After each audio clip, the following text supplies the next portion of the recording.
அனைத்து உரிமை குரல் நண்பர்களுக்கும் வணக்கம். தேர்தல் நாள் நெருங்க நெருங்க நாம் தமிழர் கட்சி எவ்வளவு தீவிரமாக வேலை செஞ்சிருப்பாங்க அப்படின்னு நம்ம அனைவருக்குமே தெரிஞ்சிருக்கும். ஆனால் இந்த முறை இந்த நாம் தமிழர் கட்சியுடைய சின்னமான விவசாய சின்னத்தை பறித்த ஒரு விஷயம் நாம் தமிழர் கட்சியை ரொம்பவே உலுக்கி இருக்கு அப்படின்றத நிதர்சனமான உண்மையாகவே இருக்கு. இது குறித்து சீமான் செய்தியாளர்கள் சந்திப்பிலே பார்த்தீங்கன்னா எதுக்குமே பயப்படாம ரொம்ப துணிச்சலா இருக்க என்னையே ஒரு வாட்டி வதக்குறாங்க அப்படின்னும் ரொம்ப நெருக்கடியை கொடுக்குறாங்க அப்படின்னும் அவரே பார்த்தீங்கன்னா மனமுருகி பேசியிருந்தாரு.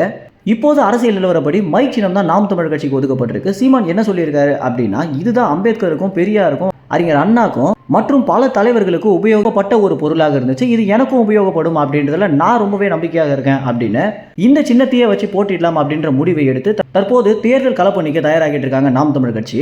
ஒவ்வொரு நிர்வாகிகளுமே தோண்டு போயிடாம அவங்கவுங்க பகுதியில் இருக்கக்கூடிய மக்களை எப்படி நாம் தமிழர் கட்சி பக்கம் ஈர்க்கலாம் அப்படின்ற முயற்சியில் ஈடுபடுங்க அப்படின்றத சீமான் பார்த்தீங்கன்னா ஒவ்வொரு நிர்வாகிகளுக்குமே அறிவுரையாக சொல்லிட்டு வந்துட்டு இருக்காரு. இதன் பேரில் நாம் தமிழர் கட்சியோட நிர்வாகிகளுக்கு ஒரு ஃபோட்டோ ஷூட்டும் எடுக்கப்பட்டு இருக்கு.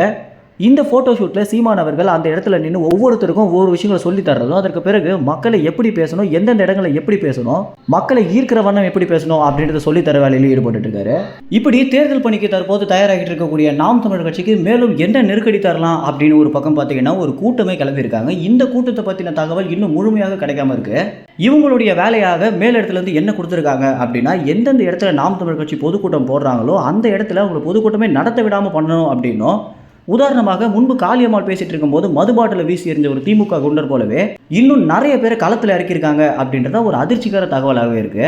இதற்கு சீமான் என்ன சொல்லியிருக்காரு அப்படின்னா, இந்த முறை நாம் தமிழர் கட்சியோட நிர்வாகிகள் என்ன நடந்தாலும் கொஞ்சம் பொறுமையாக இருங்க அப்படின்னும், எல்லா வாட்டியும் ஆவேசப்படுறேன், நானே இந்த வாட்டி ரொம்ப பொறுமையாக தான் இருக்க போறேன் அப்படின்றதையும், இன்னும் நமக்கு 1000 இன்னல்கள் வர காத்துட்டு இருக்கு, 26 தேர்தல் நோக்கி மட்டும் தான் நம்மளுடைய பயணம் இருக்கணுமே தவிர இதோட முடிஞ்சிட போறது இல்லை அப்படின்ற ஒரு சிறப்பு அறிவுரையை சீமான் அவர்கள் கொடுத்திருக்காரு.